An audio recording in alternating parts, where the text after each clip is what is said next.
connected to iPhone.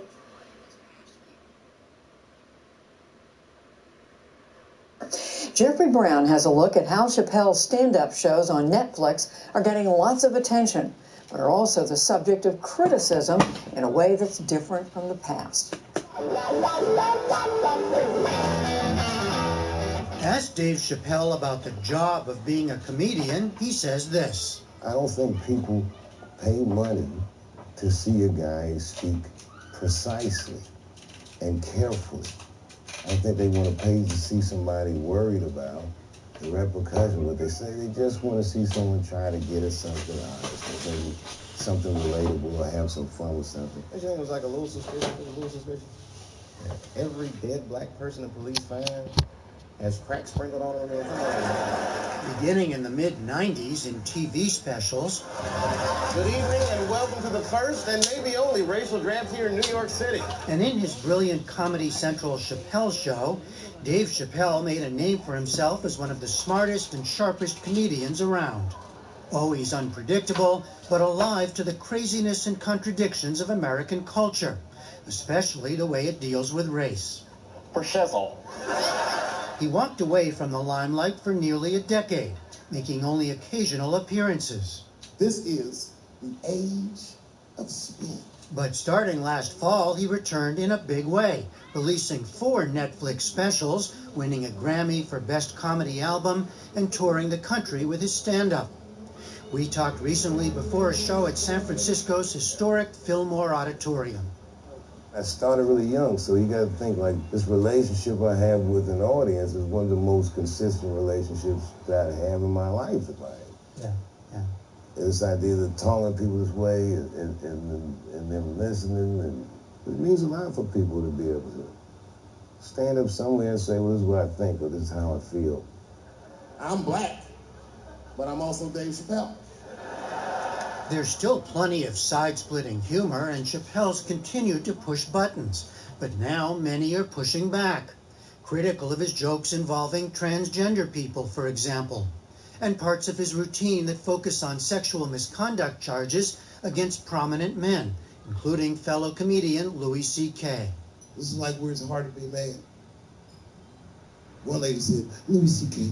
masturbating in front of me ruined my comedy dreams. Word?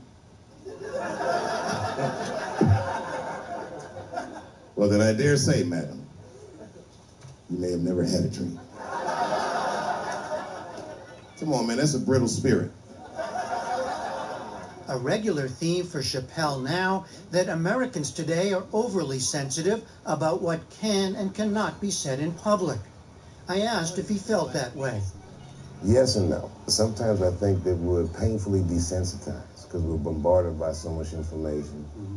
And then other times I see people, it's a lot to be mad at, especially when you know so. So I think it's a challenging time. And I think that in a time like that, I, for one, find solace in the arts. I don't have to agree with all the art I consume, but it helps me understand how I actually feel about it.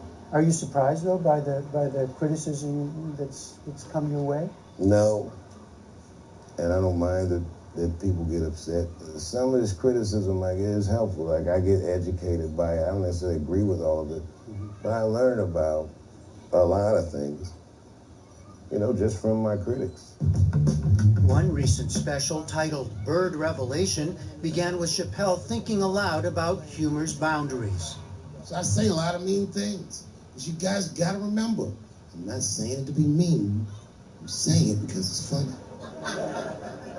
And everything's funny till it happens to you. If bad things happen to someone else, that's not necessarily funny. Look at it this way. I grew up in the crack epidemic. I tell jokes about it. I grew up in the crack epidemic, and now there's an opioid epidemic. Are they treating the opioid epidemic the way that they treated the crack epidemic? No, this is a national health emergency. When we were coming up, we were policed by the National Guard, addicts were criminals. Now they understand addicts are sick people. And maybe it's because the demographic of the opioid epidemic is not the same demographic of the crack epidemic. Racially. You're Right. talking about race. Right. So now that your community is getting destroyed, is a whole nother ball game. And then it's a huge window of empathy. Oh my God, we can see each other. We both went through similar pain. But I'm just saying, everything's funny that happens to you is more about empathy. That you're there but for the grace of God type thing. Scary being a white dude now, isn't it? A little bit, no? Well, you're not gonna get me too. It's funny for a black dude to see white people go through this because this is how it always is for us. All my heroes is either murdered by the government or registered sex offenders. In the Me Too moment, does Okay. that change the line for you of what you feel you can say or not say? Honestly speaking, yeah. I have no idea. Really? I don't know. Like, we're all figuring this out, I think, at the same time together. It's a huge collective moment. But as a comedian, I mean, it'd be a very, very difficult thing not to talk about. As a human, it's a very difficult thing not to feel, to be indifferent to. Everywhere you look in America, everyone's pushing the line. One way or another, you know, we got this president because some people say we got to push the line, and we have this movement because people are like we got to push the line, and we got another movement because people say this is a really busy time. I don't know what the line is. There's a lot of, but there's a lot of changes. Obviously, Bill Cosby was a hero to me. Chappelle often talks of Bill Cosby in his routines. My God, you can't imagine. It'd be as if you heard that chocolate ice cream itself had raped 54 people.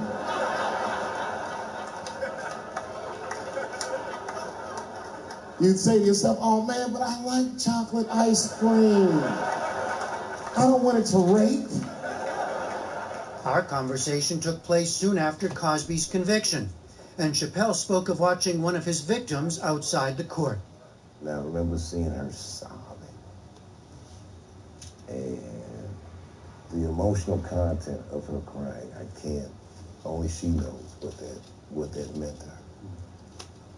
But, you know, justice was meted out for this woman, and it didn't look gleeful.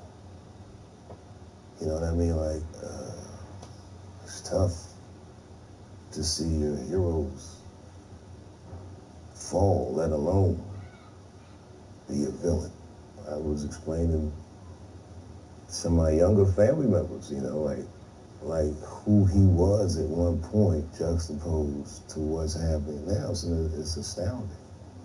And it's sad for everybody. It's very, very, very, very, it felt like this is important. Dave Chappelle says that while he walked away from all this once, he continues to enjoy getting up on stage. Sometimes, he told me, I have things to say. For the PBS NewsHour, I'm Jeffrey Brown at the Fillmore Auditorium in San Francisco. Some sobering words.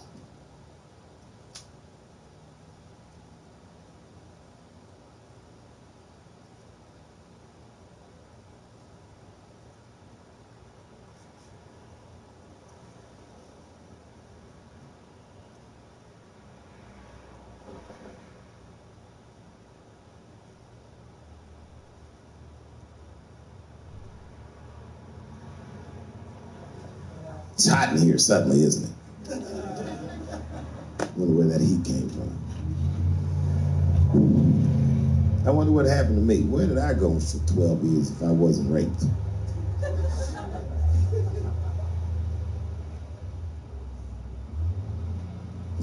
I mean, maybe there's something else going on.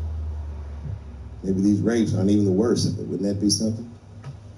Wouldn't that be something? Hello everyone, this is Isaac from IlluminatiWatch.com. Dave Chappelle released a two-part comedy series on Netflix on December 31st, 2017, called Equanimity and the Bird Revelation. Even though he openly laid out a disclaimer about comedy being exempt from the political correctness going on in America right now, the media proceeded to blast him for being inconsiderate to transgender, sexual abuse victims, and so on.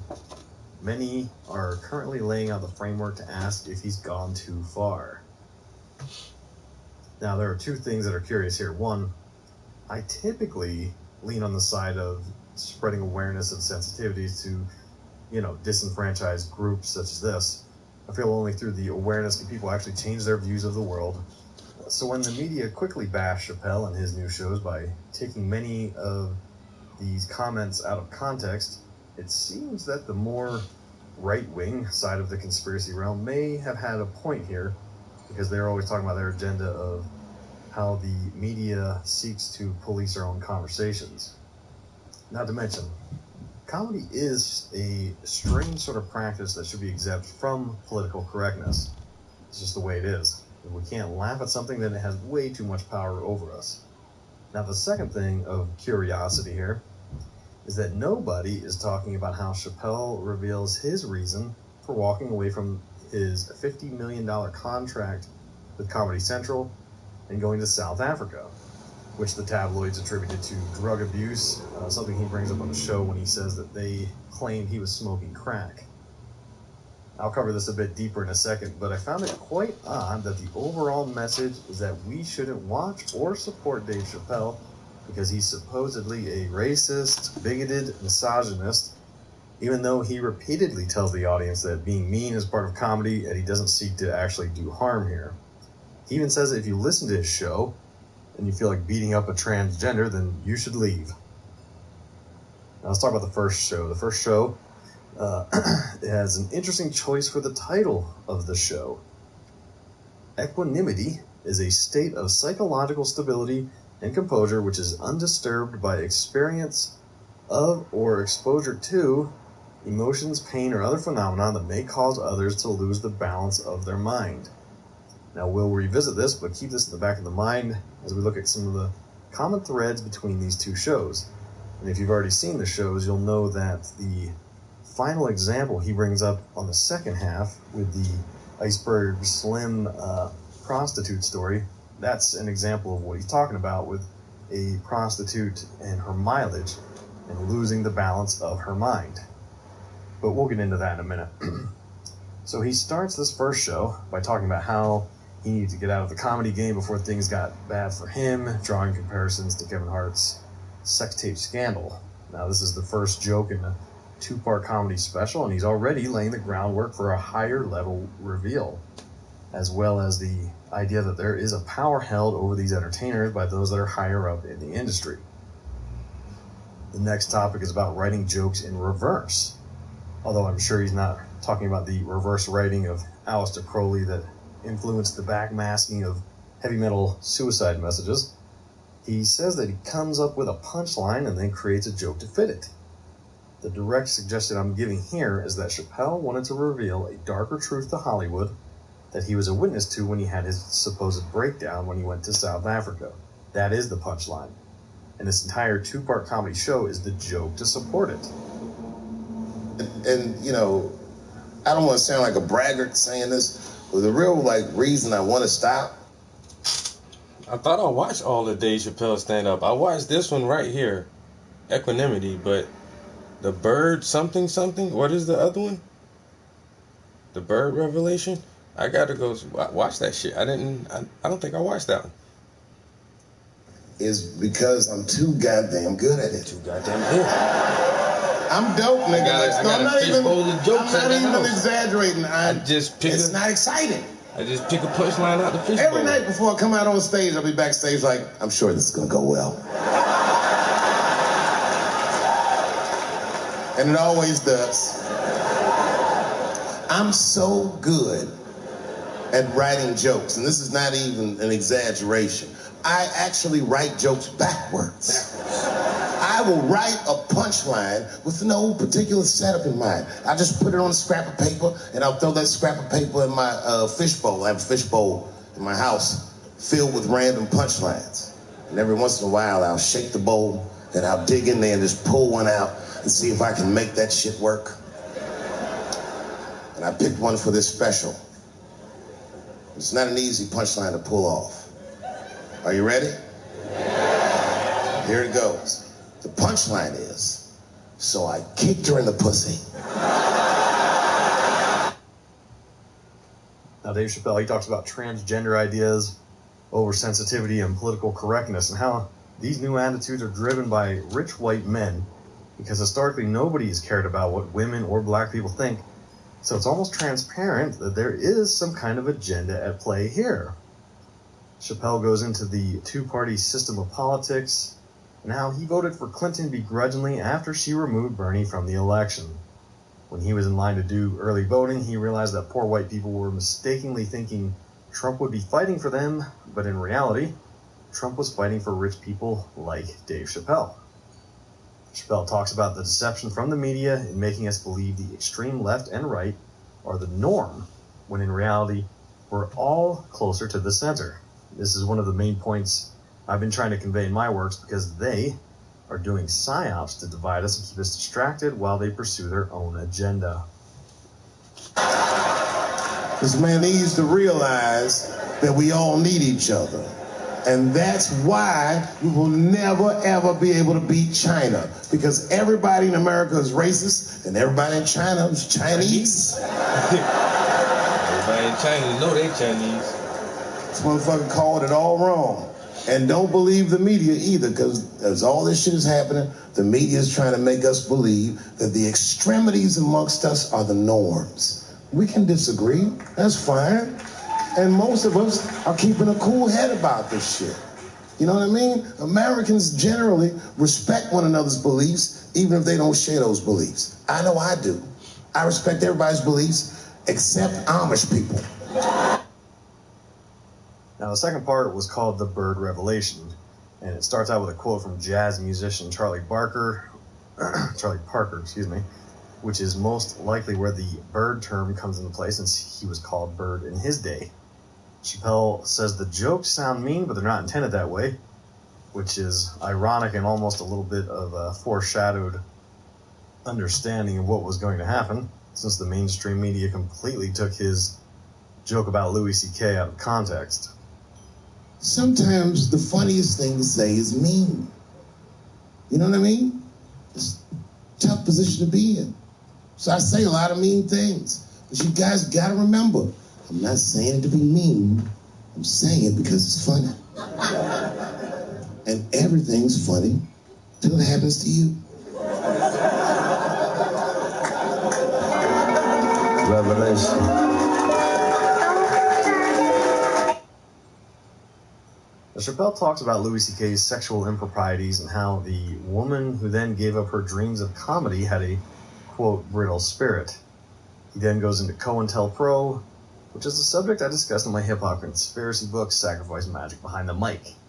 He is telling us that there's an actual coordinated agenda by pointing to real examples here. I can't tell. This is like where it's hard to be a man. One lady said, Louis C.K. masturbating in front of me ruined my comedy dreams. Word? Well, then I dare say, madam, you may have never had a dream. Come on, man, that's a brittle spirit. That is a brittle-ass spirit, nigga. That shit is too much. This is a grown-ass woman. You know what this shit is like? It's like COINTELPRO. You know what that is? It's a program that the FBI had under J. Edgar Hoover. In this program, one of the many things they did was they would track the sexual habits of anyone they considered an enemy of the state. It was a lit button. That's why they got all these fucking sex tapes with Martin Luther King fucking bitches. But lucky for us, he actually had a dream. You think if Louis C.K. jerked off in front of Dr. King, he'd be like, I can't continue this movement? I never heard this I'm part. sorry, but the freedom of black people must be stopped. I didn't know this nigga was gonna pull this dick out and jerk off like this. I just thought we were gonna get a couple of drinks and chill.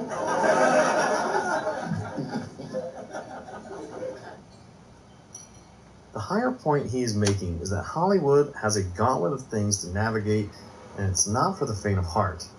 Furthermore, he talks about the extra struggles it takes to be a black man in America throughout the last 400 years.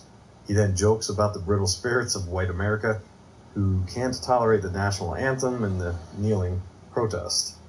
He proceeds through with similar thinking and talks about an orgy where he was like Tom Cruise, and jokes about ruining it when everyone gets quiet, which is a reference to Eyes Wide Shut. This will come up again here shortly.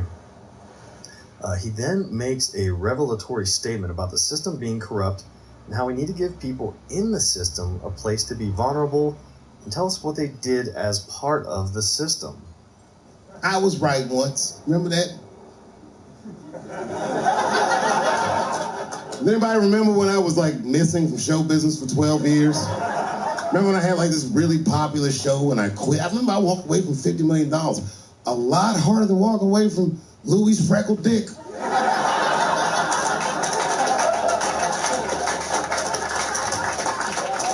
I didn't know that I'd ever work again. And yet here I am tonight. Did my dream die? No.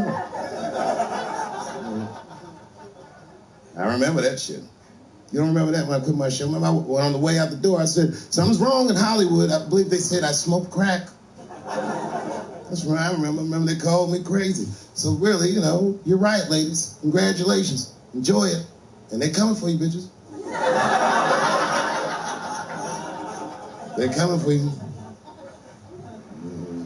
One person that's uncomfortable knows the most uncomfortable motherfucker in the room, the nigga that's right. I was right at an orgy once. Nobody fucked me.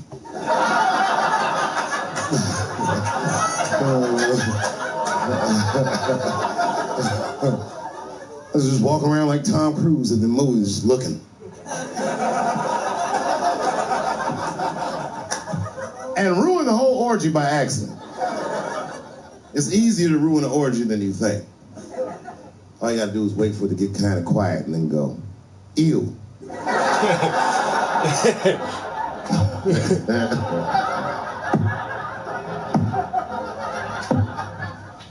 That fucking stupid.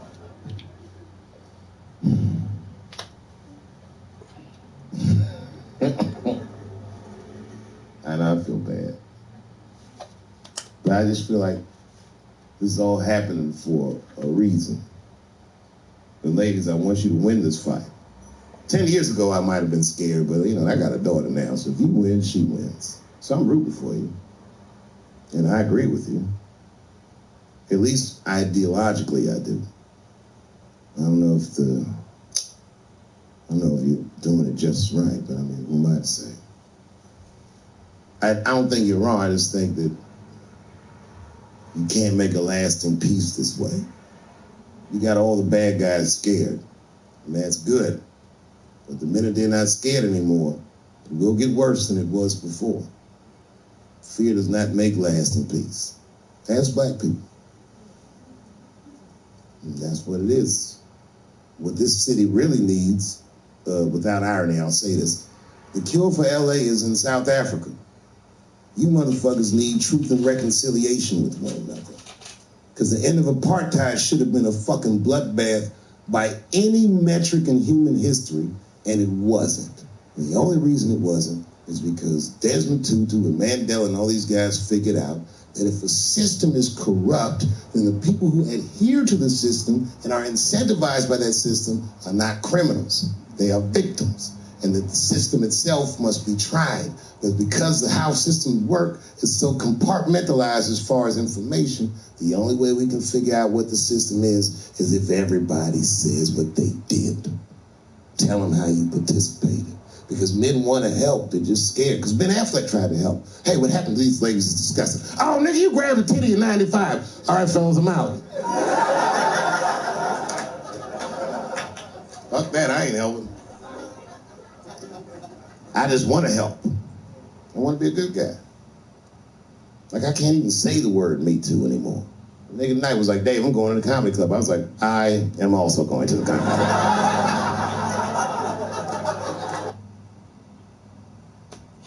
I was very curious is that Dave Chappelle talks about a sudden heat in the room and asks where the crowd thinks it came from.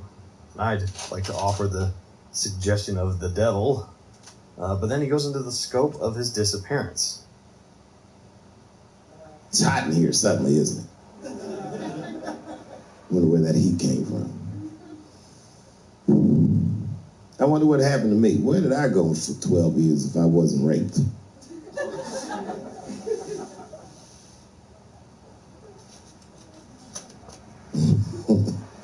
I mean, maybe there's something else going on. Maybe these rapes aren't even the worst of it. Wouldn't that be something? Wouldn't that be something? You can go ahead and go to the bathroom, Brooklyn. You don't need to hear this shit.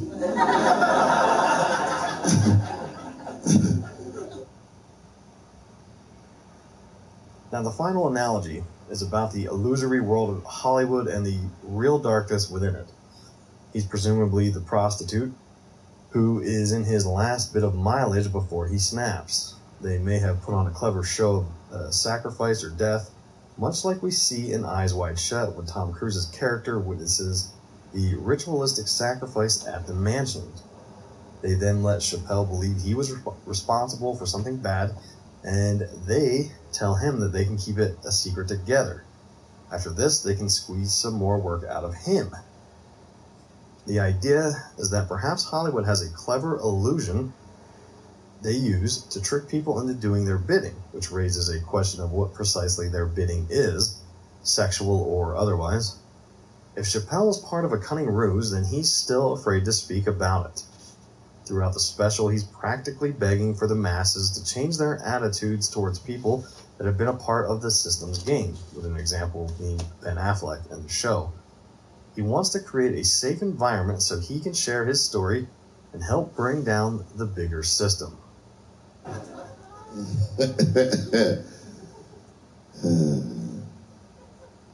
Sometimes I wouldn't talk about where I went, but y'all don't even want to know. I was gone for a long time, nigga. I was in the upside down.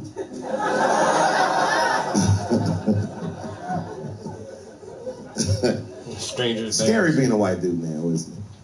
A little bit. No? Well, you're not going to get me too. But you know what I mean? It's funny for a black dude to see white people go through this because this is how it always is for us. All my heroes is either murdered by the government or registered sex offenders.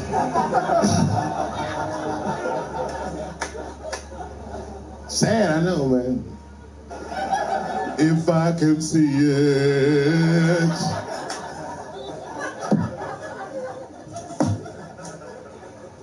It's okay, my career ended many years ago.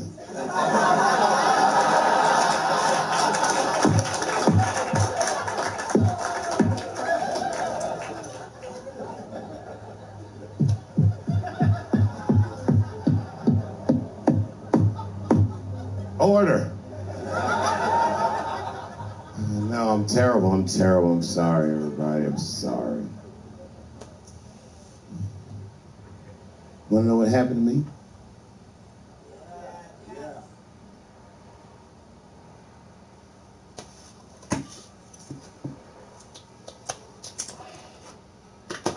Hello? All right.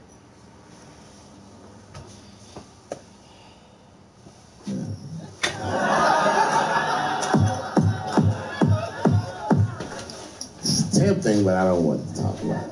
Maybe at the end, when I run out of things to talk about. Actually, I'm almost there. I'm just trying to tell you what happened to me was not, I just didn't have a good go of it. I don't know what you guys think happens when you quit a successful show like this. I'll tell you what doesn't happen. They don't go, hey, well, good luck with your future endeavors. That's not what happens. It was cold out there. For real, I had to watch it all go down without me. I had to watch all those people do my show, Key and Peele, Amy Schumer, Mind of Mencia. Well, I'm not going to say they were doing my show. I'm just saying they were awfully similar.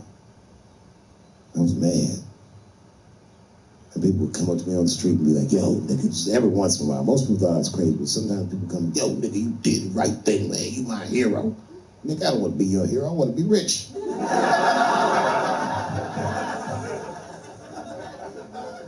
Never choose to be a hero, because heroes die uncomfortable deaths. All I wanted to be was Paul Revere. I just needed one heroic moment, you understand? Paul Revere's ride was only one night. And then 40 years of him being like, hey, y'all, remember that time everybody was asleep and I was up and the British was coming? Boy, it's a good thing I was awake, nigga. Everybody be dead.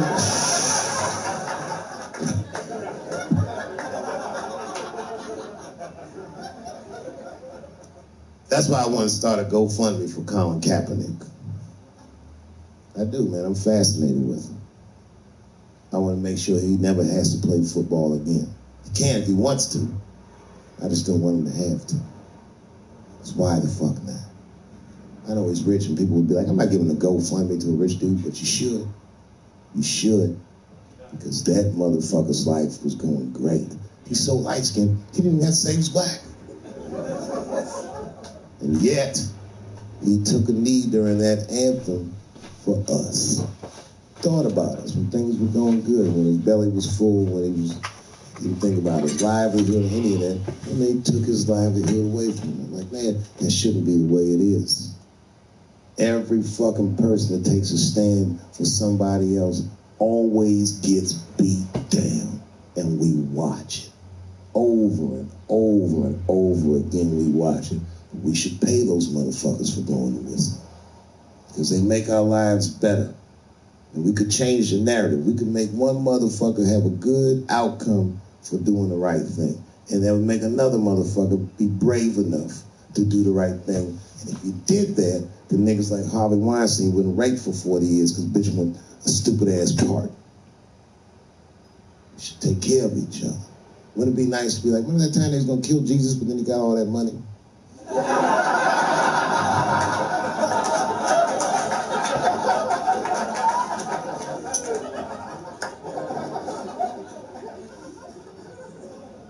Real talk, man. It's not a racial thing. It's about us making our society better. It's about like even these women that are coming forward and they will say they're brave, and many of them are. And a few of them sucked the dick and got buyer's remorse.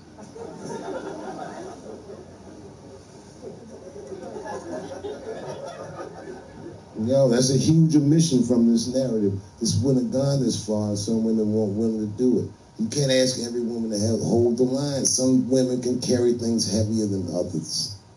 So we should fight for one another. We should forgive the ones of us that are weaker and support the ones of us that are stronger. And then we can beat the thing. You guys keep going after individuals, the system is going to stay intact. You have to have men on your side. And I'm telling you right now, you're going to have a lot of imperfect allies. I'll tell you what happened, but I can't say it directly. There's a book, to me, that encapsulates my entire experience before I left the show. And the book is called Pimp. It's written by a guy named Iceberg Slim. Yeah, bring it up here. This is Matthew. Matthew is from France. He's white. And yet, he has an original copy of this book written by a black American who was a pimp in the 40s.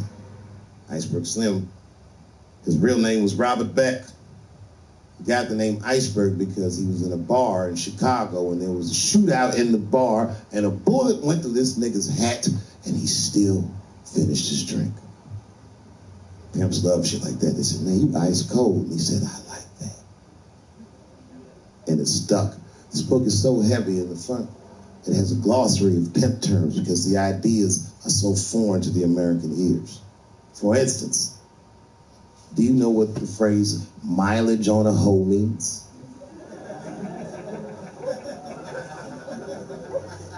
Of course you don't. Mileage on a hoe is a very wild concept. It means that pimps understand there's a finite amount of bad shit a person can do before they'll lose their fucking mind. And a good pimp can look at a woman that he's never seen before and call it, she's good for 500 fucks. That's her mileage. Anything over that, that bitch is gonna spill. They do it to you. Why the fuck you think most of us work from 9 to 5? 9 to 6 might kill a bitch.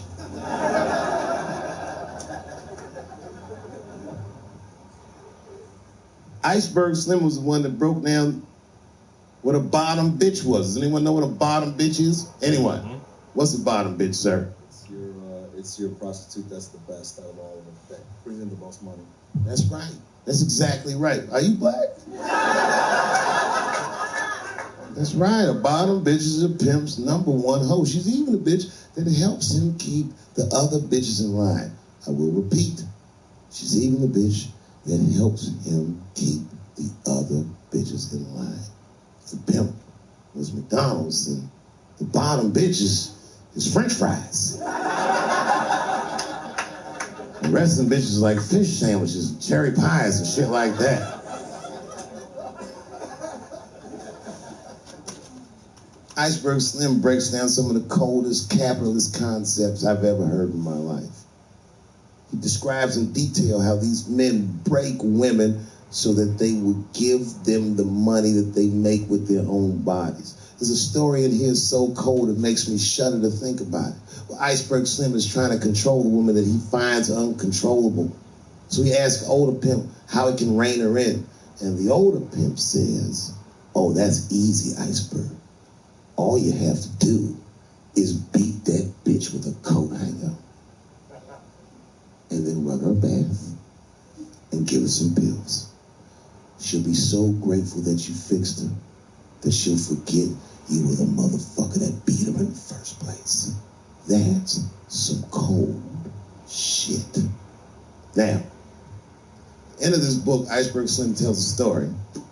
It's kind of the crescendo of the book. And in the story, Iceberg Slim's bottom bitch is at the end of a mileage. If she was good for 500 fucks, she was at 498. She was bubbling. You could see it. She was going crazy. She started saying all kinds of shit. Oh, I always wanted to be in the circus. Circus, this bitch is stupid. I can juggle too, you know. Juggle? He had to let her go. It's hard to let her go. A bottom bitch go. And he wasn't ready to let her go because his organization couldn't handle losing her. But she didn't know that. She didn't know how important she was. So what he did was, he called her to a night-up. He said, look, bitch, you and I gotta part ways. She said, fine, motherfucker, I don't need you anyway because I know somebody at Ringling Brothers. She was like, all right, bitch, whatever. I got one last trick for you. It's a big money trick. You do this for me, you get paid, I get paid, and we go our separate ways. She said, fine, motherfucker, what do you want me to do? He said, okay, there's a guy in a hotel across the street. He's waiting for you in room number 7. I want you to go over there and I want you to fuck him.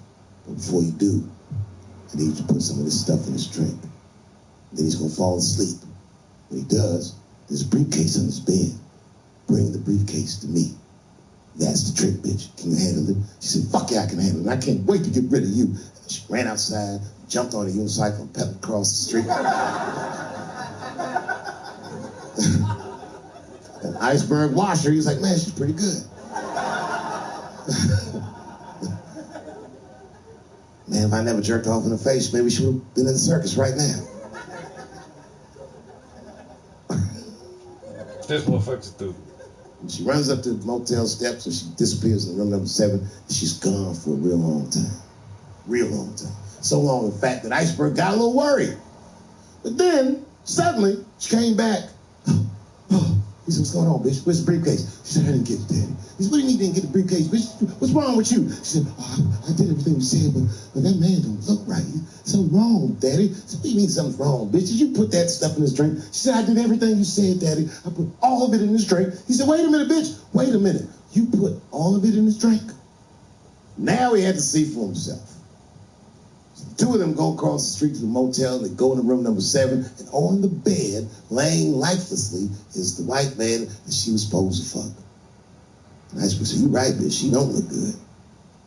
What the fuck? So he called a friend of his that was a doctor that was close by.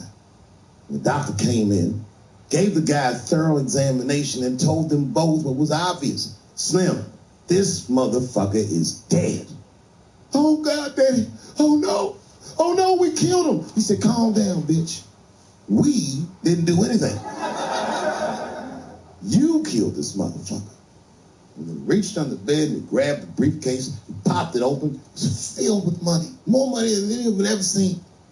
And Iceberg took a little bit of the money and gave it to the doctor, and the doctor left discreetly. All right, bitch, let me think. I can fix this for you. I know somebody I can call. But if I call them, I'm gonna owe these motherfuckers a big favor. Oh, God, Dad, please.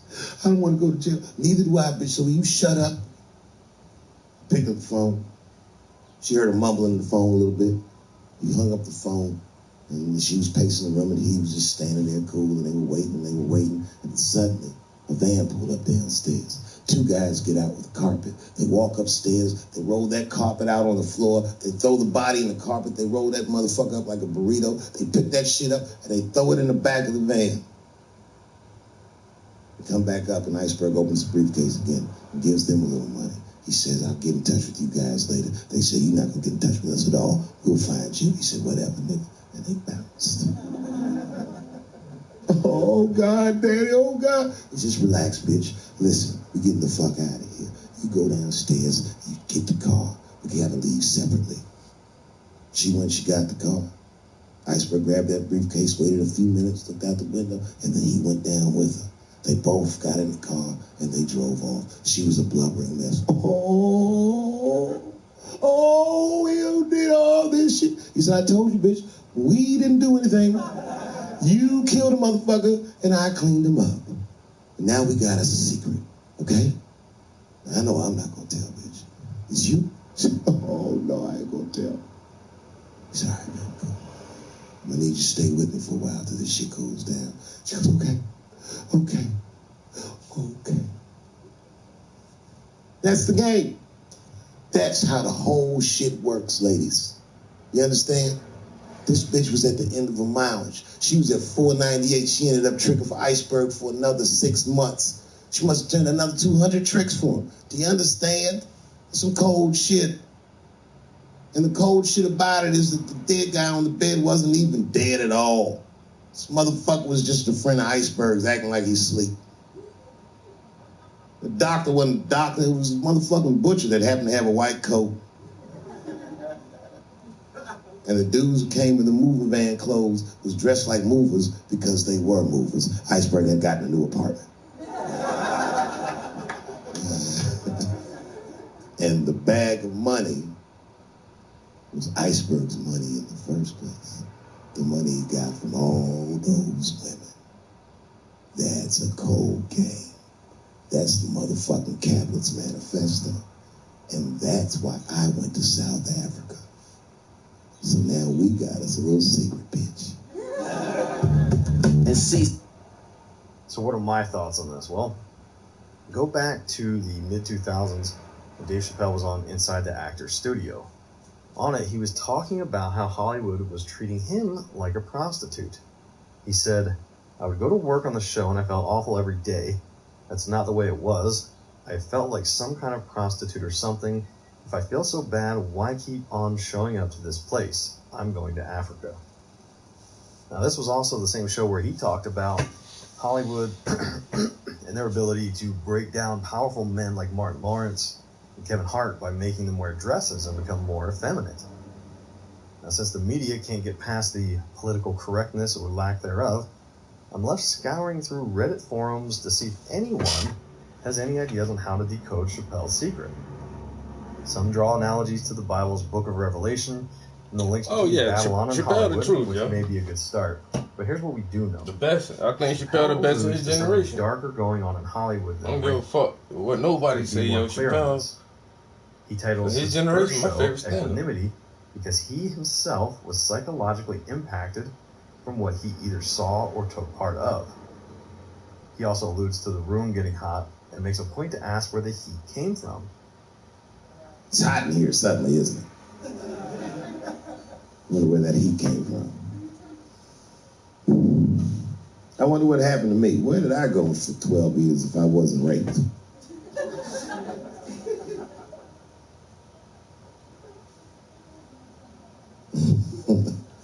Maybe there's something else going on. Maybe these rapes aren't even the worst of it. Wouldn't that be something? Wouldn't that be something? Note that this final show was filmed in Los Angeles, which is ground zero for this entire idea. Now, when he says that the room gets hot, we could possibly talk about, demonic ideas or the devil. But he makes a couple references to Eyes Wide Shut and Tom Cruise's character in the show, which we all know is the film that revealed too much and allegedly got Stanley Kubrick killed for showing off too much of the Hollywood deception, as decoded in my Kubrick's Code project. Now, from a higher perspective, it seems that one of his main objectives is to warn about too much political correctness.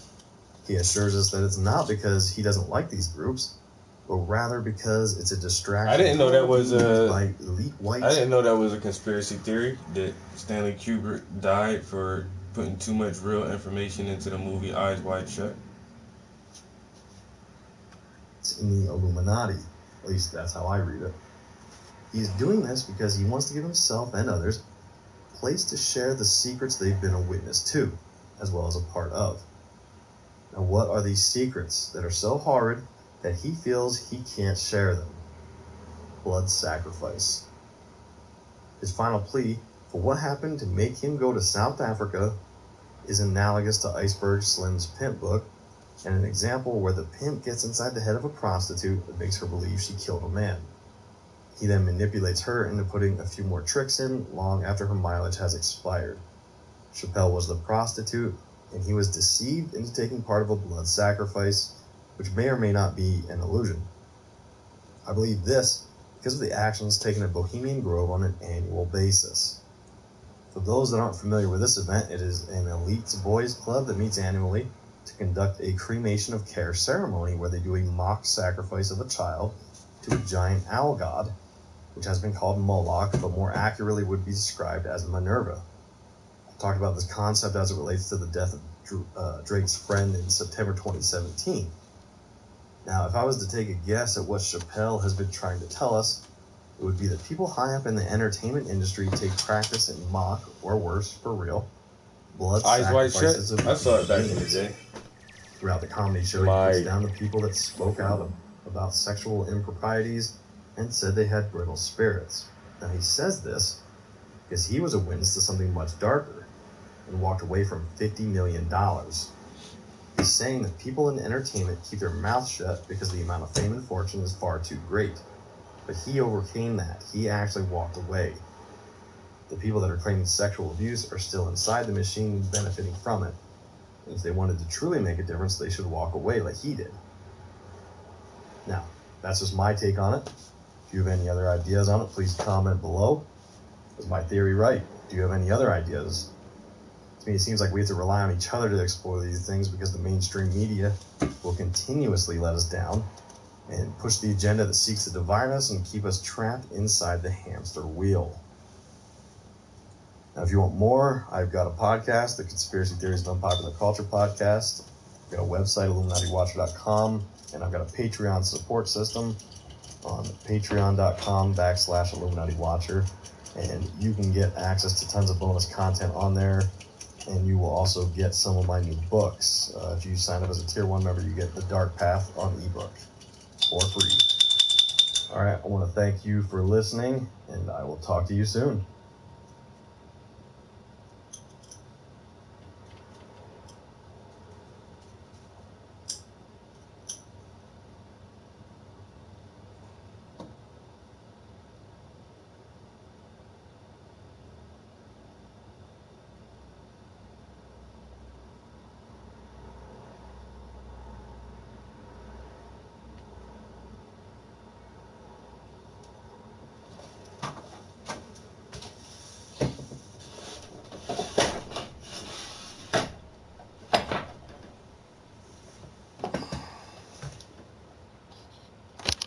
That's the only way, yo. You gotta educate yourself.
I know that's right. Such a happy feeling of growing inside. What song is that? That's not Mr. Rogers, is it?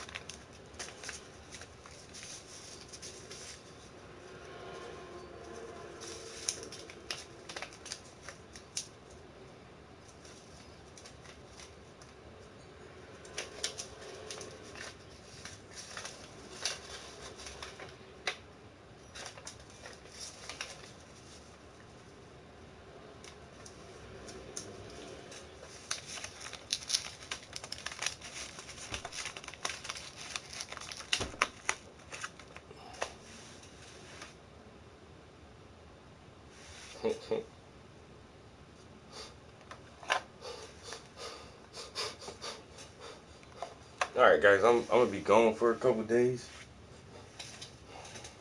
Got some family shit to go attend. So I won't be streaming. I'm trying to think if I should bring this painting with me so I can just work on it a little bit.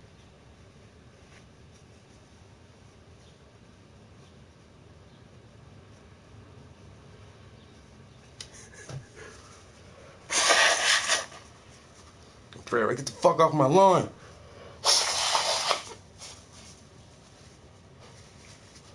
Oh, Mr. Wilson. Motherfucking Fred Rogers was the man, yo.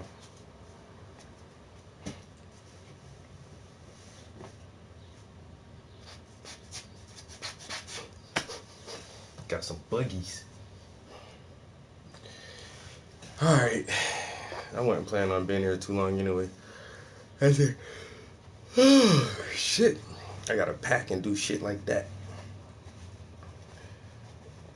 I really want to take this paint with me.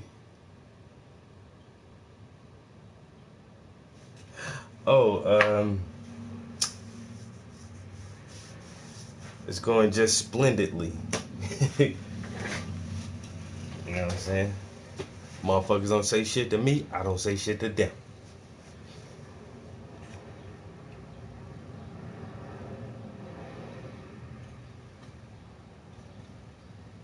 You never knew Mr. Rogers' name was Fred? Fred Rogers? Motherfucker was in the Marines too.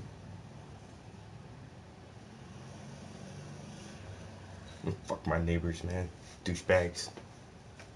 So I don't say shit to them.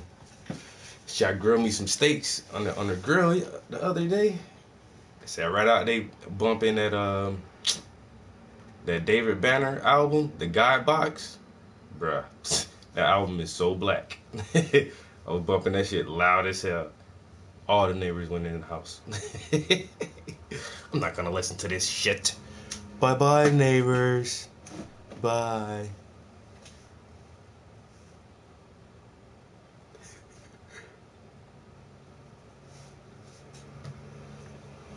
Yeah, Mr. Rogers. Shit, I grew up on Mr. Rogers, man. I grew up on PBS.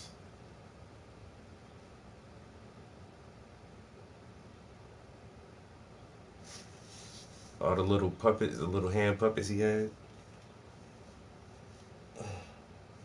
Who's in Virginia? I'll be in Virginia for a couple days. Trying to find some motherfuckers to hang out with.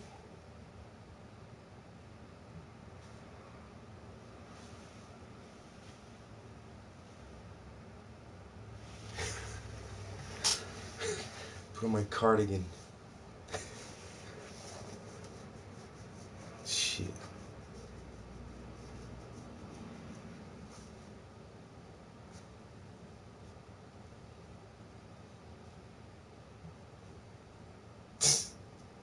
They take to make believe land. Let's hop on the trolley. What was the king name? I'm the king of make-believe land.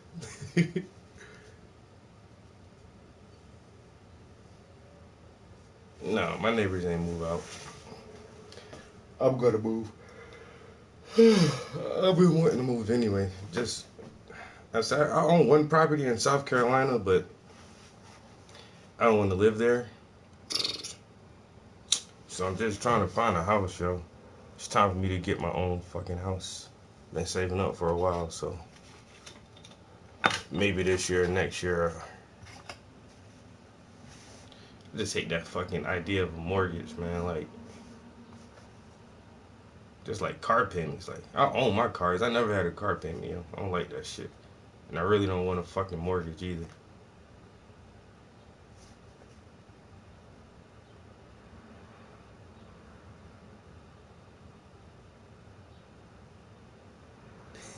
Today we're talking about manners.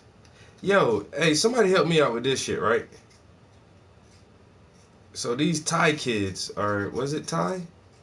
These little kids who are trapped inside a mine, and they're trying to get all these rescuers to get this soccer team. I guess it's like a team of soccer players or something. They got trapped inside a mine. Anybody been keeping up with that story? They say they started getting some of them kids out of there. Mr. Robinson's neighborhood. Mr. Robinson's neighborhood. Today's word is bitch. Can you say it? I know that you could. Welcome to Mr. Robinson's neighborhood. That shit was funny as hell.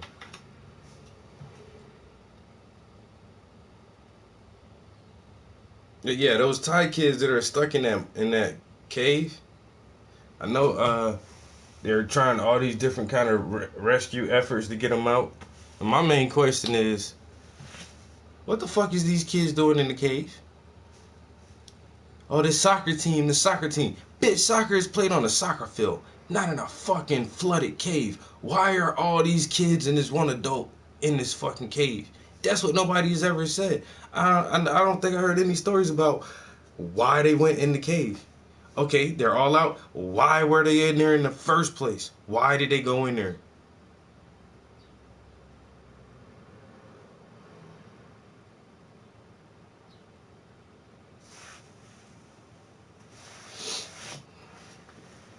Motherfuckers been in the cave for 2 weeks.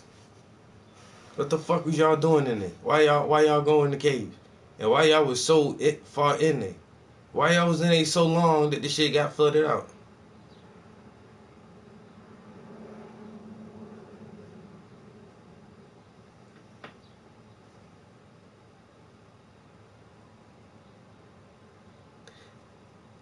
That still ain't saying why. That ain't saying why. Come on, kids. Come on. Tommy, Jamie, Kevin, come on. Everybody in the cave. We're all going in the cave to explore. To explore. Is this motherfucker a trained spelunker or some shit? Is he a certified underwater cave diver or some shit? Come on, kids. Let's go explore this cave. The soccer game starts in 30 minutes. We should be back in time.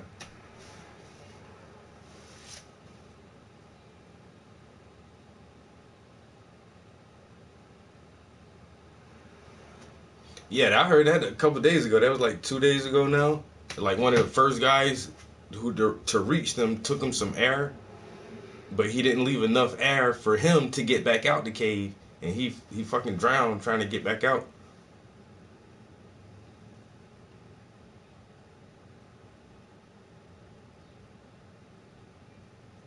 Baby Jessica.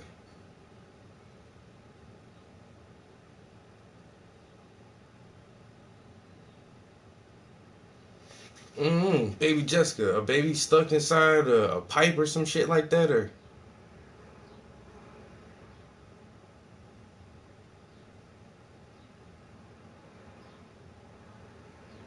But, I don't know. I remember baby Jessica was stuck in a well, not in a well or a pipe. I remember some story about somebody tried to flush their baby and they had to fucking like literally dig up the septic pipe and got the baby out alive. But yeah, to explore, I'm not buying that. I'm good, coach. I'm a little bit claustrophobic. I'd rather be outside playing soccer. Don't think I'm going in the cave. You know, text me when y'all on y'all way back. You might lose service. Fuck that. Yeah, that baby Jessica, that shit was crazy, right? That shit was crazy.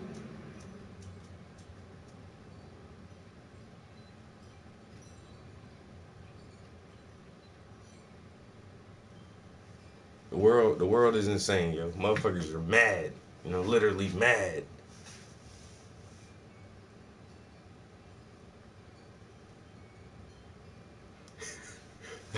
Come on. Let's go in the dark real quick. Tommy, hand me that box of gloves. Just gonna check you guys out real quick. No, there's no bears in here. No bears in this cave. There's no bears in this one.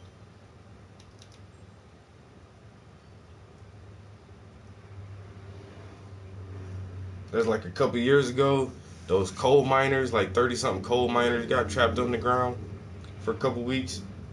See, them motherfuckers was at work.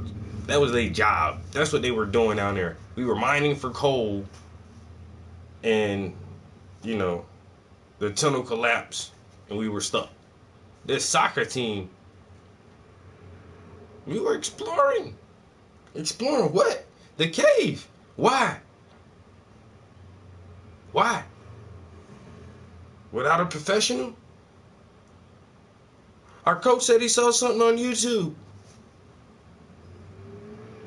That bat scat fetish. See, kids, if you lick the ceilings,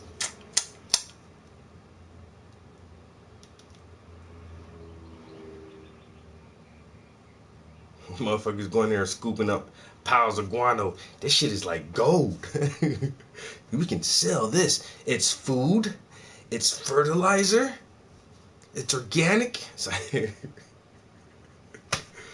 bat scat. Alright guys, let me get out of here. I'm fucking hungry. I ain't even gonna lie. I worked on this a little bit earlier today. I didn't stream. I was in here for maybe like 2.5, almost 3 hours, but I really wanted to finish up this headdress. It's a lot of little details and a lot of little brushwork, and you know, having the camera zoomed in that whole time, it's not fun for a lot of viewers, so I just kind of worked on that off camera, the headdress, and starting to add some of the highlights to the ribbons.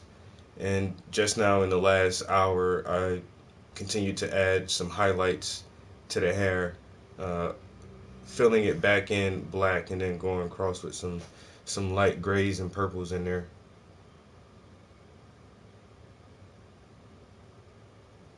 What? Look, man. I'm Donatello, you Michelangelo. Motherfucker said Batman, right? Bitch, I'm Nightwing.